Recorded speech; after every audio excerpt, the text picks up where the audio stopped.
Je m'appelle Séverine Marchand. J'ai 34 ans. Et le matin où j'ai tout découvert, j'étais en train de faire quelque chose d'aussi ordinaire que préparer du café. Je ne fouillais pas. Je n'avais pas de soupçons. Je n'étais même pas vraiment réveillée.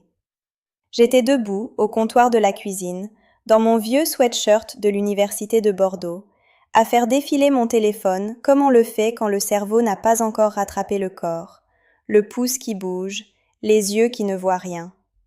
Et l'algorithme, qui n'a de loyauté envers personne, m'a alors présenté un compte que je n'avais jamais vu. Un compte public. Un nom d'utilisateur construit à partir du deuxième prénom de mon mari. Et la publication la plus récente sur ce compte était une photographie de ma sœur, portant ma robe de mariée, dans ce qui ressemblait à ma chambre, souriant comme si elle était exactement là où elle était censée être. J'ai posé ma tasse sur le comptoir. Je ne l'ai pas lâchée. Je n'ai pas fait un bruit. Je l'ai posée très délicatement, comme on manipule quelque chose quand les mains sont devenues étranges, et je me suis assise par terre sur le carrelage de la cuisine. Pas parce que je me suis effondrée, parce que le sol était le seul endroit honnête où être dans ce moment-là. J'ai fait défiler ce compte en arrière pendant longtemps. 11 publications, 6 mois. Et chacune d'elles était une porte que je n'avais pas su voir dans ma propre vie. Mais je vais trop vite. Si vous voulez vraiment comprendre ce que c'était, ce que ça a coûté et ce que j'en ai fait, je dois vous ramener avant ce dimanche matin. Avant le début de quelque chose dont je ne savais pas qu'il avait un début. Avant d'aller plus loin, si vous ressentez déjà quelque chose en regardant ceci, si quelque chose dans ces 30 premières secondes vous a déjà noué l'estomac, je voudrais que vous restiez avec moi. Like cette vidéo, abonnez-vous pour ne pas rater la suite et partagez-la avec quelqu'un qui a besoin d'entendre cette histoire. Laissez un commentaire et dites-moi d'où dans le monde vous regardez et quelle heure il est là-bas. Je veux vraiment le savoir. Je serai là quand vous reviendrez. Maintenant, laissez-moi vous ramener au début. J'ai grandi à Périgueux, en Dordogne.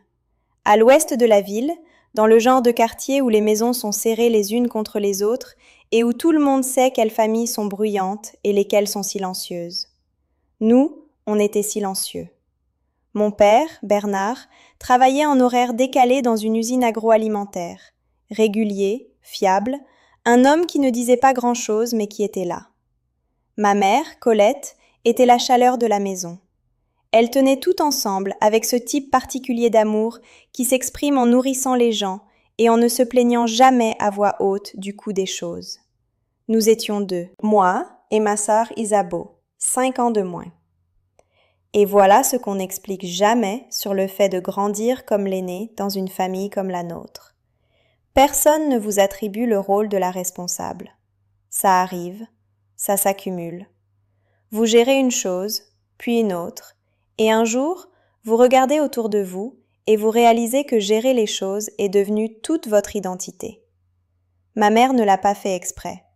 Elle l'a fait parce que j'étais capable, et qu'Isabeau avait besoin de plus d'espace, et qu'il était facile de laisser la capable absorber davantage parce qu'elle ne semblait jamais plier. Je pliais, mais en privé. Isabeau était lumineuse, désinvolte, chaleureuse d'une façon qui donnait envie d'être près d'elle. J'étais celle qui s'assurait que les choses fonctionnaient. Vous connaissez la différence. La personne qui illumine la pièce et celle qui a préparé la pièce avant que quelqu'un arrive. J'avais 22 ans quand j'ai compris que ce n'étaient pas des contributions équivalentes et que le monde récompense le premier type et tient le second pour acquis. Et si vous avez déjà été le second type, si vous avez déjà été la facile, la capable, celle dont tout le monde supposait qu'elle allait bien précisément parce que personne ne regardait assez attentivement, je crois que vous savez déjà où va cette histoire. Pas les détails spécifiques, mais le sentiment qui est dessous. Cette solitude particulière d'être indispensable et invisible en même temps. Si ça résonne vraiment en vous maintenant, cliquez sur le pouce levé, abonnez-vous pour être là pour la suite et partagez avec quelqu'un qui comprendrait. Maintenant, laissez-moi continuer. J'ai traversé ma vingtaine avec méthode. J'ai obtenu mon master en management à Bordeaux, 1 an en alternance, Je payais moi-même mon loyer depuis mes 20 ans. J'ai remboursé mes emprunts étudiants à 31 ans. Je me souviens du jour exact parce que je me suis assise dans ma voiture après avoir fait le dernier virement et j'ai appelé ma mère et elle a dit « Oh, c'est bien ma chérie » et elle m'a immédiatement parlé d'un problème qu'Isabeau traversait.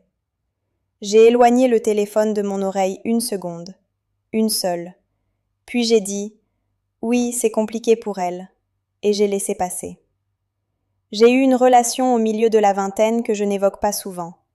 Un homme nommé Guillaume qui était charmant dans toutes les pièces, sauf celle où on était seuls tous les deux. J'avais 27 ans quand j'ai finalement compris que « il est tellement bien » et « il me rend invisible » ne sont pas des contradictions. L'un est la performance et l'autre est la vérité. J'y ai mis fin. Je me suis garée sur une aire de repos sur l'A89 et j'ai pleuré 40 minutes. Et j'ai repris la route et en rentrant, j'ai fait une liste de tout ce que je voulais que ma vie ressemble vraiment. J'ai encore cette liste quelque part. J'ai rencontré Édouard à 28 ans. Il était drôle d'une façon qui n'avait pas besoin d'un public. Il me donnait l'impression d'avoir été choisi, pas par commodité, pas parce que j'étais pratique, mais spécifiquement, délibérément choisi. On s'est mariés quand j'avais 31 ans, un samedi d'octobre, dans une salle avec des pierres apparentes et des bougies sur toutes les tables. Ma robe était ivoire, à manches en dentelle, ajustée dans le buste. Je me sentais exactement moi-même dedans. C'est important. Ça le sera plus tard. Nathalie était au mariage. Nathalie est dans ma vie depuis le master à Bordeaux, et elle est le genre d'amie qui vous dit les choses vraies sans les adoucir d'abord. Quand je lui ai présenté Édouard ce soir-là, elle lui a serré la main et a retenu mes yeux juste un battement de plus que la normale, et quelque chose dans ce regard disait « Je fais attention à cette personne. Si tu as besoin que je te dise ce que je trouve, je te le dirai. » Je n'en avais pas besoin à l'époque. Il y a 4 mois, c'est important, Isabeau m'a appelé un mardi après-midi. Elle voyait quelqu'un sérieusement, a-t-elle dit. Les choses devenaient réelles. Et puis, ta robe de mariée est juste dans une boîte. Tu ne penses pas qu'elle devrait vraiment être portée ? Elle l'a dit chaleureusement, naturellement, comme on dit quelque chose qu'on a réfléchi et décidé que c'était raisonnable. Et j'ai dit oui. Parce qu'elle était ma sœur, parce que je l'avais sortie de l'eau glacée quand elle avait 6 ans, et que je n'avais jamais cessé de croire que ça valait la peine de la protéger. J'ai apporté la robe à son appartement à Bordeaux, je l'ai accrochée à la porte de son armoire, je l'ai embrassée en partant. Je suis rentrée en voiture en me sentant généreuse, fière de ma propre générosité. Cette fierté est la partie qui me coûte le plus quand j'y repense maintenant. Parce que quand j'ai trouvé ce compte un dimanche matin 4 mois plus tard, et que j'ai fait défiler 11 publications, j'ai trouvé une photographie datant de 9 mois auparavant. 9 mois. Une terrasse de bar dans une ville à 2 heures de Lyon. Édouard et Isabeau à une table, un verre dans chaque main, la localisation taguée encore visible, souriant à l'objectif comme des gens qui n'ont pas encore appris à être prudents. Elle avait demandé cette robe en sachant. Elle s'était assise dans mon salon avec une tasse de mon thé dans les mains et elle m'avait demandé ma robe de mariée en sachant pleinement ce qui se passait déjà entre elle et mon mari. Et je la lui avais donnée et j'avais été fière de le faire. Je suis restée par terre sur ce carrelage pendant très longtemps. Et puis j'ai commencé à faire des captures d'écran. J'ai tout capturé. Chaque publication, chaque localisation taguée, chaque horodatage. Je l'ai fait méthodiquement, comme je fais tout quand je suis dans une situation que mes émotions ne peuvent pas se permettre de gérer. Mes mains étaient stables. C'est la chose que les gens ne comprennent pas avec ma façon de me taire dans une crise. Ce n'est pas du calme. C'est quelque chose qui ressemble exactement au calme vu de l'extérieur et qui ressemble à une démolition contrôlée de l'intérieur. Je faisais des captures d'écran pendant qu'une partie de moi était encore assise dans une salle d'octobre avec des bougies sur toutes les tables et je n'ai pas encore laissé cette partie parler. J'ai appelé Nathalie à 10h14 du matin. Je n'ai pas dit « j'ai besoin de toi ». J'ai dit « tu peux venir ?» Ne rappelle pas, viens juste. Elle est arrivée 22 minutes plus tard, encore dans ses vêtements du brunch. Un pull en mérinos bordeaux, un jean brut, de grandes boucles d'oreilles dorées qui captaient la lumière quand elle a passé ma porte. Elle était en train de faire autre chose. Elle est venue quand même. Elle a posé son sac sur ma table de cuisine, comme on pose un outil qu'on a l'intention d'utiliser. Elle a regardé mon visage et elle a dit « Montre-moi ». Je lui ai montré. Elle a fait défiler tout sans parler. Nathalie est avocate dans un cabinet de droit de la famille à Lyon. Elle a vu une version de chaque histoire qui existe. Mais elle a parcouru ce conte comme on parcourt quelque chose qui compte personnellement, pas professionnellement, lentement, la mâchoire serrée. Quand elle a posé le téléphone, elle a été silencieuse un moment. Puis elle a dit « De combien de temps as-tu besoin pour être certaine avant de faire quoi que ce soit ?» J'ai dit « Je suis déjà certaine. J'ai besoin d'être protégée. » Quelque chose a changé dans son visage quand j'ai dit ça. Pas de la surprise, de la reconnaissance. Elle m'a dit plus tard que c'était le moment où elle a su que j'allais m'en sortir. Pas parce que la situation allait bien, parce que je comprenais déjà la différence entre être certaine et être en sécurité, et que je demandais la bonne chose. Nous avons passé 3 heures à cette table de cuisine. Nathalie m'a guidée à travers la documentation comme elle guide ses clientes, systématiquement, rigoureusement, sans laisser de place au ressenti.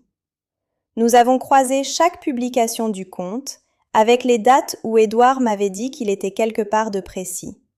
Une visite de bien, un dîner professionnel, un week-end pour se ressourcer. Nous avons trouvé 7 incohérences. 7 fois en 6 mois où le compte montrait un endroit et où Édouard m'en avait dit un autre. Elle les a notées en colonnes sur une feuille de papier qu'elle a sortie de son sac. Elle l'a datée et signée en bas. Puis, elle l'a poussée vers moi en disant « C'est à toi. Garde-la quelque part où il ne peut pas la trouver. » Je l'ai pliée en deux et je l'ai mise dans la poche intérieure de mon sac de travail que je range dans un placard qu'Édouard n'ouvre jamais. Voilà ce que je veux que vous compreniez sur ces 7 dates sur cette feuille de papier. Ce n'était pas le nombre qui a ouvert quelque chose en moi, c'était les dates spécifiques. Un mercredi de septembre, où Édouard m'avait dit qu'il avait travaillé tard et qui était rentré avec des plats taille et m'avait demandé comment s'était passée ma journée et avait écouté ma réponse. Un samedi de novembre, où j'avais été malade avec un mauvais rhume et où il était sorti m'acheter des médicaments à la pharmacie et était rentré 1 heure plus tard avec les médicaments et un café du endroit que j'aime. Ce n'étaient pas des absences, c'était des performances. Des performances tendres, spécifiques, soigneuses, conduites par quelqu'un qui avait ailleurs où aller et qui était quand même rentré jouer le rôle complètement. Je pense à ce que ça demande de faire ça, de tenir 2 vies simultanément et d'être présent dans les 2. La plupart des gens, quand ils imaginent la trahison, imaginent quelqu'un qui décroche, distant, irritable, manifestement ailleurs. Édouard n'était pas ailleurs. Il était exactement là, attentif et chaleureux, jusqu'au moment où l'algorithme un dimanche matin a décidé que j'en avais assez vu. Je me demande si vous avez déjà découvert qu'une personne à qui vous faisiez confiance avait construit une version entière et parallèle de sa vie dans laquelle vous n'étiez pas. Pas un soupçon, une découverte. Ce moment précis, étouffant, où vous réalisez que ce que vous pensiez être votre réalité partagée n'a jamais été que la moitié d'une seule. Si vous y avez été, laissez-le dans les commentaires. Dites-moi ce que ce moment a ressenti pour vous. Je lis chaque commentaire et je veux savoir. Édouard est rentré à 16h cet après-midi-là. J'avais préparé à dîner. Je ne me souviens pas vraiment d'avoir décidé de le faire. Je crois que mes mains avaient besoin de quelque chose à faire. Il est passé la porte dans sa version week-end de lui-même. Une chemise Oxford bleu clair non rentrée, manches retroussées jusqu'au coude et j'ai remarqué une montre à son poignet que je ne reconnaissais pas, une plus belle que tout ce qu'il avait mentionné acheter. Je l'ai remarqué comme on remarque quelque chose quand on regarde soudainement une personne avec des yeux complètement différents.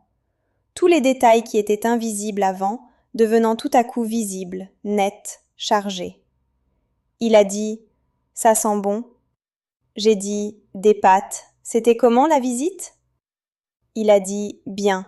Le client a l'air intéressé. » Puis il est allé se laver les mains, et il est revenu, et il s'est assis, et je lui ai passé le pain, et il l'a pris. Et nous avons dîné ensemble dans notre cuisine, dans notre maison, et il n'avait aucune idée que j'avais passé les 6 dernières heures à construire un dossier sur tout ce qu'il avait fait. J'ai repensé à ce dîner beaucoup de fois depuis. Comme il était ordinaire, comme la nourriture avait le goût de la nourriture, et comme la conversation portait sur des choses normales, et comme rien dans son visage ni dans son corps ne me disait que j'étais face à un homme qui mangeait, en face d'une femme qui avait déjà décidé de la suite. Soit c'était un menteur véritablement exceptionnel, soit il s'était raconté une version des événements si convaincante que sa culpabilité était devenue un bruit de fond avec lequel il avait appris à vivre. Je ne sais honnêtement pas lequel est pire. Au cours des 11 jours suivants, j'ai fait 4 choses. Je suis allée à ma banque un mardi pendant ma pause déjeuner et j'ai ouvert un compte courant personnel à mon seul nom. La conseillère était une jeune femme prénommée Léa, efficace et agréable, qui ne m'a posé aucune question à laquelle je ne pouvais pas répondre. J'y ai viré une partie de mes économies personnelles, de l'argent que j'avais gagné, de l'argent qui avait toujours été au mien, et je suis retournée au bureau, et j'ai mangé un sandwich à mon bureau, et j'ai répondu à 17 emails, et personne ne savait que quelque chose avait changé. J'ai pris rendez-vous avec une avocate en droit de la famille. Pas le cabinet de Nathalie, un autre, dans un arrondissement différent, une femme nommée Maître Delphine Arbois, dont le bureau sentait le bon café et dont les murs étaient couverts de diplômes, et qui portait ses lunettes de lecture sur une chaîne autour du cou. Je lui ai présenté ce que j'avais. Elle a examiné la documentation, posé 4 questions précises et m'a dit que j'avais été inhabituellement rigoureuse pour quelqu'un qui vivait avec ça depuis moins de 2 semaines. Je lui ai dit que j'ai toujours tenu des dossiers. Je ne savais simplement pas encore pourquoi. J'ai appelé ma mère à Périgueux. Pas pour lui dire, je n'étais pas encore prête à lui donner ça. Pas prête pour la façon dont elle allait absorber l'information et en faire quelque chose qu'elle aurait besoin de gérer et porter différemment de la façon dont je la portais. Je l'ai appelée juste pour entendre sa voix. Elle m'a parlé de son jardin et d'une voisine qui avait eu un nouveau chien et de quelque chose qu'Isabeau lui avait dit récemment qu'elle avait trouvé drôle.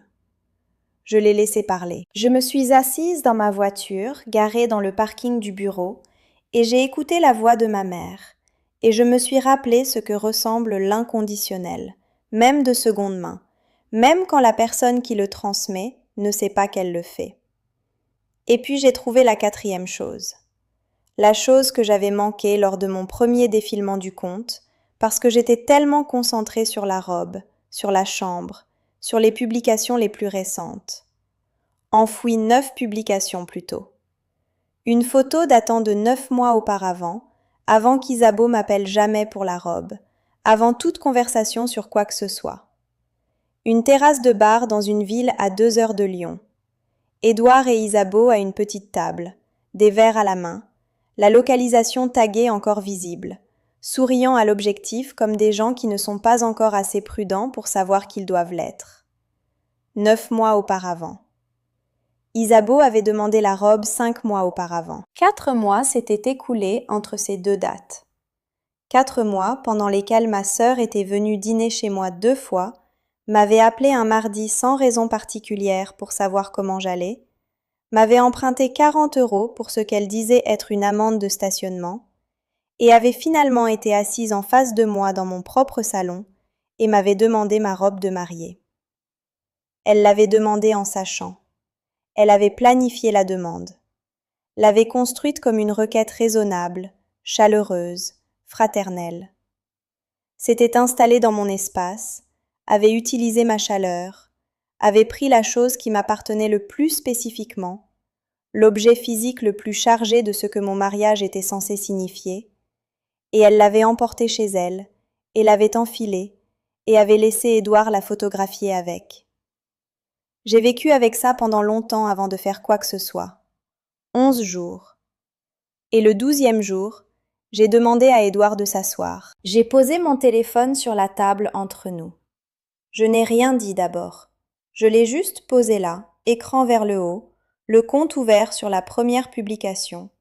Isabeau dans ma chambre, dans ma robe, les cheveux épinglés et une boucle d'oreille en perles captant la lumière. J'ai regardé le visage d'Édouard. Je regardais son visage depuis 11 jours sans qu'il sache que je le regardais, cataloguant chaque micro-expression, chaque petite incohérence entre ce que son visage disait et ce que sa bouche disait. Je regardais donc attentivement quand ses yeux se sont posés sur l'écran.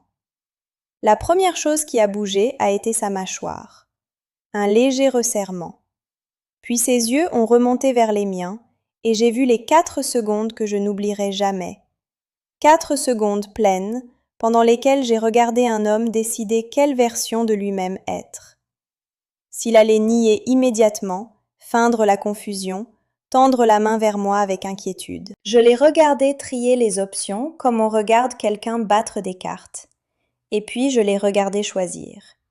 Il a dit « Je peux expliquer ça ». J'ai dit « Je sais que tu peux. J'ai attendu 12 jours que tu l'expliques sans qu'on te le demande ». Il n'avait pas de réponse à ça. La carte qu'il avait choisie ne fonctionnait pas pour la main que je jouais, et il le savait. Et pendant un instant, il a eu l'air véritablement jeune, d'une façon que je n'avais plus vue depuis qu'on se fréquentait. Sans défense, pris, la performance tombait complètement au sol. Mais je n'ai pas laissé ça m'atteindre. Pas encore. J'avais passé 11 jours à m'assurer de pouvoir rester assise dans ce moment exact sans être atteinte. Je lui ai dit que j'avais déjà parlé à une avocate. Je lui ai dit que j'avais une documentation remontant à 6 mois. Je lui ai dit que je n'étais pas intéressée par une conversation ce soir-là et qu'il devait trouver un endroit où dormir pendant que je décidais de la suite. J'ai dit tout ça tranquillement, sur le même registre que j'utilise quand j'explique un calendrier de projet à un client. Mesuré. Définitif. Il a essayé 2 fois de dire quelque chose, et je l'ai laissé essayer, et puis je l'ai regardé calmement jusqu'à ce que les tentatives s'épuisent. Il est parti ce soir-là avec un sac. Il n'a pas claqué la porte. Je lui accorde ça. Je me suis tenue dans la cuisine après avoir entendu sa voiture quitter l'allée, et j'ai appuyé mon dos contre le comptoir et j'ai respiré. Juste respirer. La maison était complètement silencieuse, d'une façon qu'elle ne l'avait jamais été. Pas le silence de quelqu'un sorti pour la soirée, mais une texture différente entièrement. Un silence qui savait que quelque chose avait changé. J'ai appelé Nathalie. Elle a décroché à la première sonnerie et n'a pas demandé comment ça s'était passé. Elle a juste dit « Je suis là ». C'est tout ce dont j'avais besoin. Je n'ai pas appelé Isabeau ce soir-là. Je me suis accordé une nuit de ne pas encore l'avoir fait. J'ai fait du thé, je me suis installée sur le canapé, j'ai regardé quelque chose à la télévision dont je ne pourrais rien vous dire, et je me suis laissée exister dans les dernières heures avant que ma sœur sache que je savais. Parce qu'une fois que je passerais cet appel, il n'y aurait plus de version de ma famille qui resterait la même. J'étais pleinement consciente de ce que j'allais altérer de façon permanente, et je voulais une dernière nuit avant de le faire. Je l'ai appelée le lendemain matin à 9 heures. Elle a décroché à la 2e sonnerie, chaleureuse et désinvolte, comme elle sonne toujours. « Ça va, qu'est-ce qui se passe ?» J'ai dit « J'ai vu les photos, Isabeau. J'ai vu le compte. J'ai vu celle de la terrasse il y a 9 mois. Et je sais que tu as demandé la robe en sachant. » Le silence qui a suivi n'était pas comme celui d'Édouard. Le silence d'Édouard était du calcul. Je le sentais travailler à l'intérieur. Le silence d'Isabeau était différent.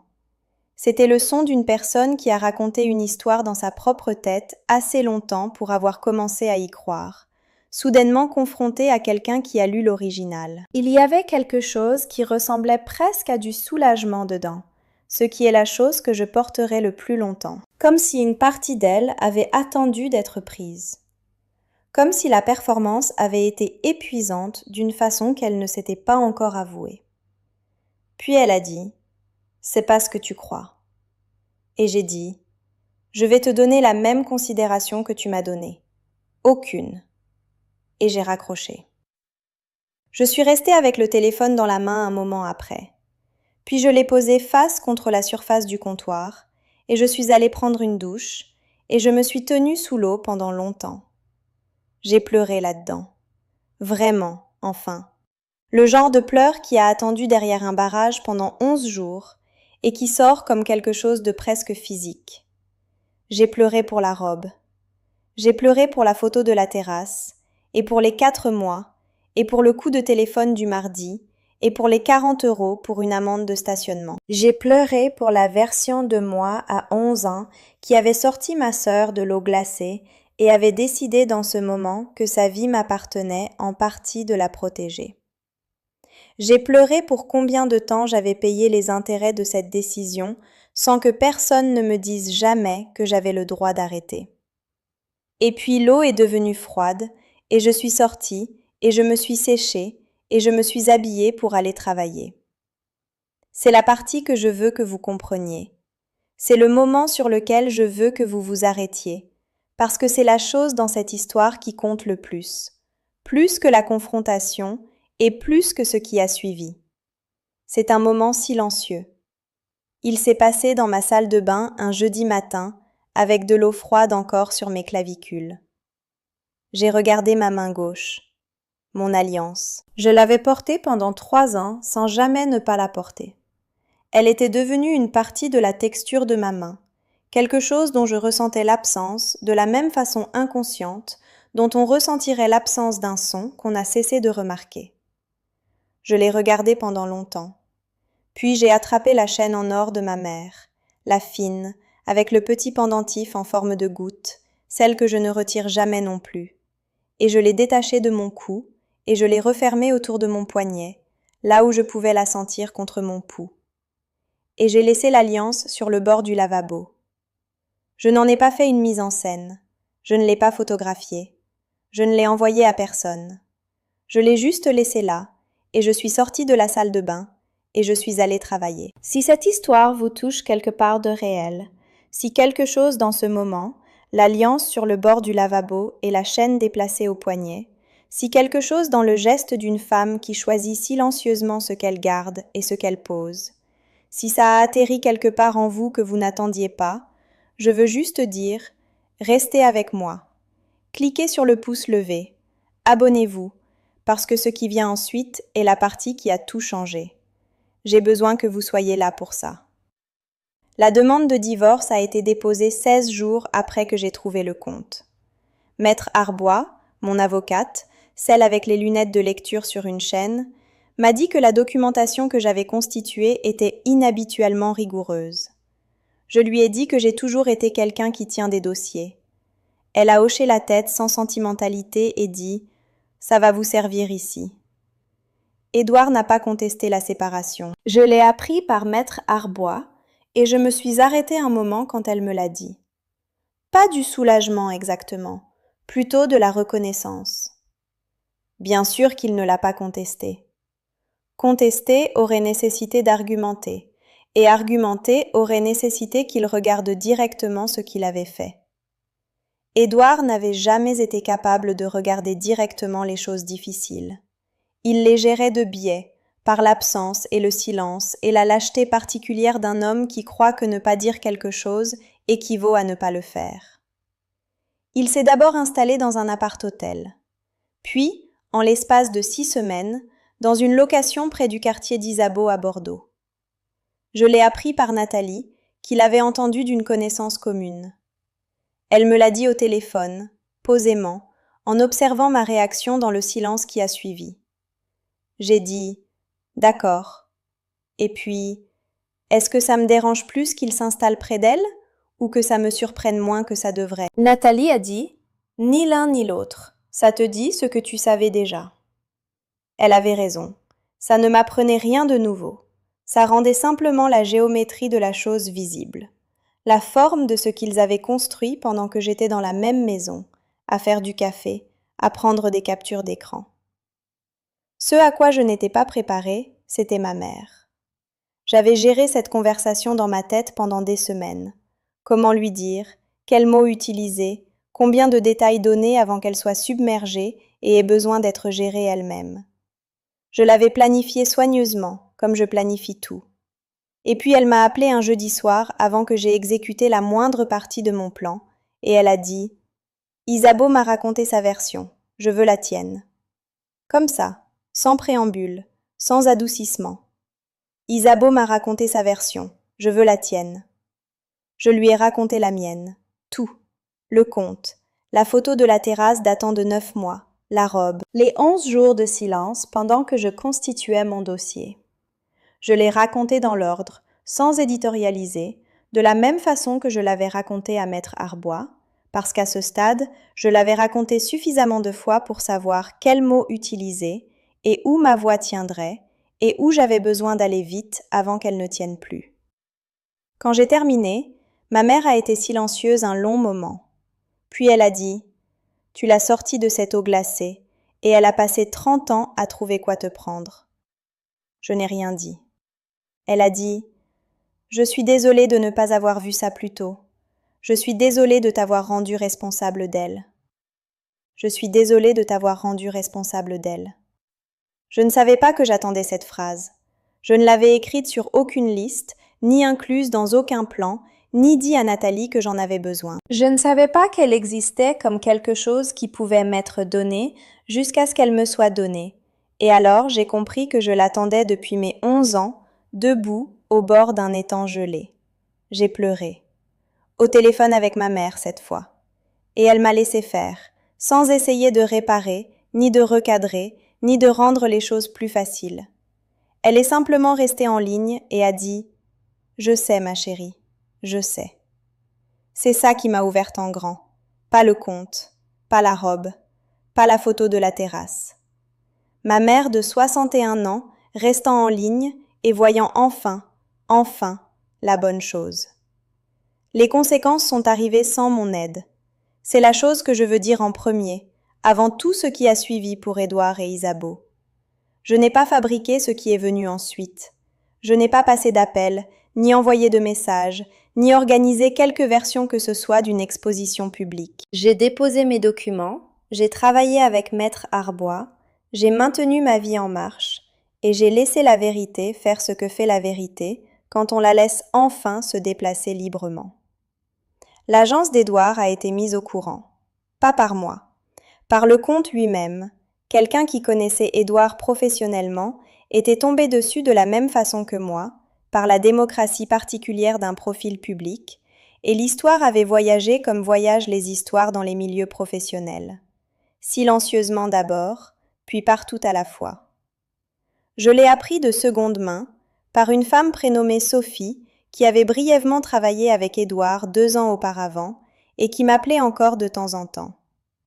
Elle me l'a dit un mardi après-midi, la voix prudente, surveillant les bords de ce que je pourrais ressentir.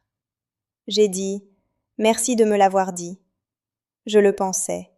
Je n'ai rien ressenti qui ressemblait à de la satisfaction. Je me suis sentie fatiguée, de la façon dont on se sent fatigué quand quelque chose qu'on savait déjà devient quelque chose que tout le monde sait. Pas de la vindication, juste le poids de ça enfin partagé.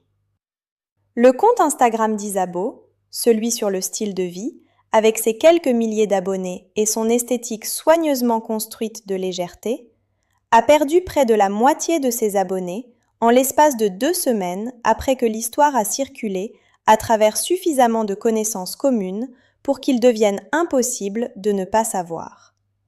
Elle n'a rien publié pendant presque 1 mois. Quand elle est revenue, le ton était différent, plus prudent.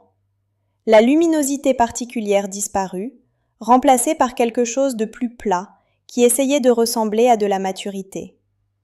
Je ne le suivais pas. Nathalie me l'a dit, Parce que Nathalie est le genre d'amie qui croit qu'il faut vous tenir informé pour que vous ne soyez jamais prise par surprise par quoi que ce soit, ce qui est sa propre forme d'amour. Mes parents ont fait le trajet pour venir me voir un samedi de fin d'hiver. Juste eux deux, sans prévenir au-delà d'un appel la veille. Mon père est entré, a accroché son manteau au crochet près de la porte comme il le fait toujours, a regardé autour de ma cuisine et a dit « C'est bien ici ». Pour mon père, c'était une déclaration. Il s'est assis à ma table de cuisine et a bu le café que je lui ai préparé et a parlé du trajet et de la météo et d'un problème avec les gouttières de la maison à Périgueux, et il n'a pas mentionné Isabeau ni Édouard une seule fois. Pas parce qu'il ne savait pas, parce qu'il était là pour moi, et qu'il comprenait qu'être là pour moi signifiait remplir ma cuisine de choses ordinaires. Ma mère m'a tenue longtemps quand elle est arrivée. Pas la bise rapide et réflexive du bonjour. Une vraie étreinte, le genre qui reconnaît quelque chose. Elle s'est écartée et a regardé mon visage et a dit « Tu ressembles à toi-même ». Je n'ai pas compris ce que ça voulait dire au premier abord. Puis j'ai compris. Isabeau n'est pas venue. Elle n'était pas invitée. La limite n'a pas été négociée et n'a pas été expliquée lors d'une réunion de famille, et il n'y a eu aucune conversation sur ce qu'il faudrait pour que les choses soient différentes. C'était simplement ce que c'était, et mes parents l'ont accepté sans me demander de le justifier. Mon père parce qu'il n'était pas un homme qui demandait des justifications pour des choses qui s'imposaient d'elles-mêmes.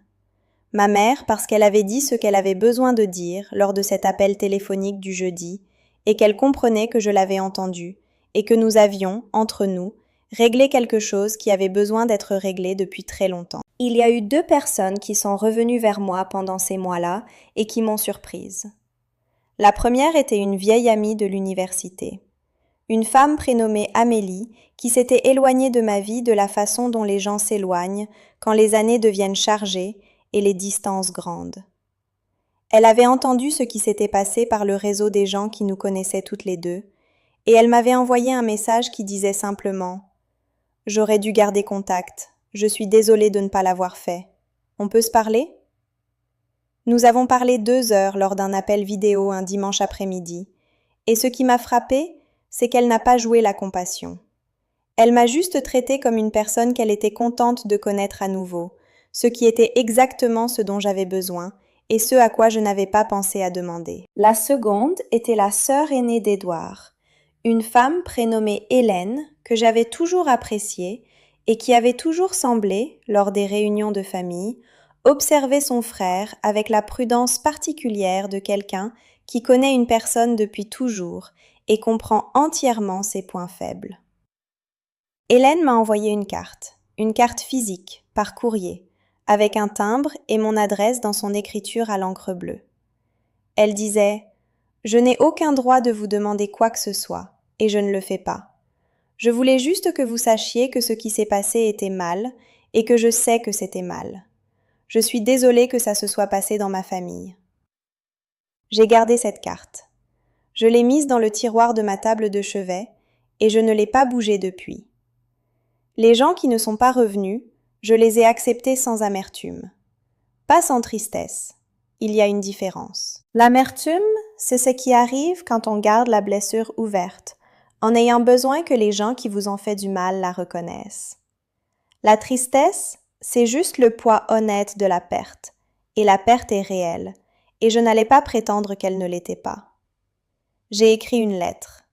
Je l'ai écrite à ma table de cuisine un dimanche matin.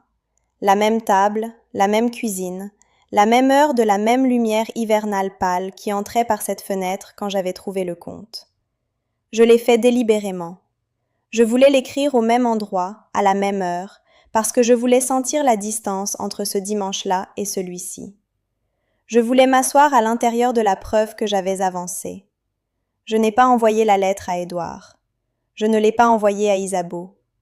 Je l'ai écrite pour moi, pas comme performance et pas comme thérapie, et pas comme quelque chose que j'avais l'intention de partager avec qui que ce soit. Je l'ai écrite parce que je suis une personne qui a toujours tenu des dossiers, et c'était le dossier que je devais voir exister. Un document qui disait, dans mes propres mots, dans ma propre écriture, ce qui s'était passé et ce que j'en avais fait, et qui j'étais de l'autre côté. La chose centrale que j'ai écrite, la ligne sur laquelle je suis revenue, celle que j'ai rayée et réécrite 3 fois avant de trouver les bons mots, c'était ceci. La chose la plus dangereuse que j'ai jamais faite, c'est de me rendre facile à tenir pour acquise.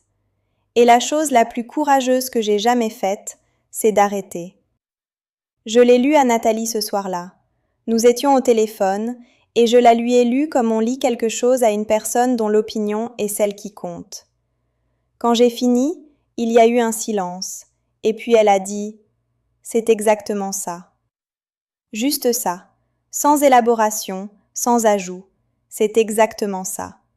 Ce qui est la chose la plus Nathalie qu'elle pouvait dire, et c'était parfait. J'ai gardé la maison.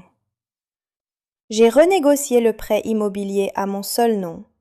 Maître Arbois m'a aidé à le naviguer, méthodiquement, comme elle naviguait tout. J'ai placé le règlement sur le compte que j'avais ouvert ce mardi de pause déjeuner, celui que Léa la conseillère avait créé pour moi, en étant efficace et agréable, et sans poser de questions difficiles. Je n'ai dit le montant à personne. Il était à moi, et il n'avait pas besoin d'être partagé, ni expliqué, ni rendu confortable pour quelqu'un d'autre. Un samedi de début de printemps, j'ai mis dans un carton les dernières affaires d'Édouard. Je les avais mises de côté pendant des semaines.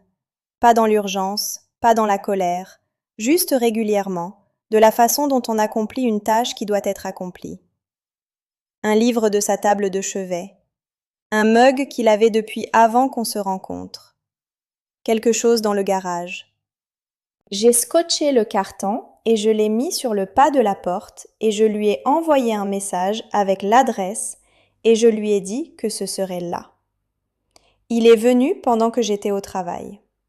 Quand je suis rentrée, le pas de la porte était vide. Je me suis tenue dans ma cuisine un moment. Juste debout là, dans le silence, dans la qualité particulière de la lumière d'après-midi qui passe par la fenêtre à cette heure de l'année. Un or pâle, sans hâte, tombant sur le comptoir en une bande. J'ai fait du café. Je me suis tenue au comptoir avec la tasse dans les mains et j'ai regardé la cuisine de la façon dont on regarde quelque chose qu'on est enfin prêt à voir clairement. C'était à moi. Cette cuisine, cette maison, ce silence, tout ça à moi. J'ai pensé à Isabeau, pas avec colère, plus maintenant. J'ai pensé à elle comme on pense à une personne qui était réelle pour vous, et complexe, et qui a choisi quelque chose qui rendait sa réalité hors de propos. J'ai pensé à la version d'elle qui avait 6 ans et qui était froide et effrayée au bord d'un étang gelé. Et j'ai pensé, je l'aurais quand même sortie. C'est la chose. Même en sachant tout, la version de moi à 11 ans aurait plongé la main dans cette eau sans hésiter. Parce que c'est qui je suis. C'est vraiment qui je suis. Et le fait qu'elle l'ait utilisée ne change pas qui je suis. Ça dit seulement qui elle est. Je m'appelle Séverine Marchand, j'ai 34 ans, et je sais enfin ce que ça fait de se tenir dans une pièce qui est complètement à moi et de me sentir exactement moi-même à l'intérieur. Avant de partir, je veux vous poser une question. J'y ai pensé tout au long de cette histoire. Est-ce que quelqu'un a déjà utilisé votre amour pour lui comme l'outil précis dont il avait besoin pour vous blesser? Pas son indifférence, son amour. La porte que vous avez laissée ouverte parce que vous lui faisiez confiance, et le fait que vous l'avez laissée ouverte à cause de qui vous êtes, pas parce que vous étiez naïve? Laissez-le dans les commentaires. Je lis chaque commentaire et je veux savoir ce que vous portez. Si cette histoire est restée avec vous, si une partie vous a semblé vraie par rapport à quelque chose que vous avez vécu ou que vous avez regardé quelqu'un que vous aimez traverser, cliquez sur le pouce levé, abonnez-vous pour être là pour la prochaine et partagez-la avec quelqu'un qui a besoin d'entendre que être la capable, la facile, celle qui tient les choses ensemble, ce n'est pas la même chose qu'être celle qui mérite moins. Ce n'a jamais été la même chose. Et si personne ne vous l'a dit assez clairement jusqu'à présent, j'espère que c'est aujourd'hui que ça l'a été.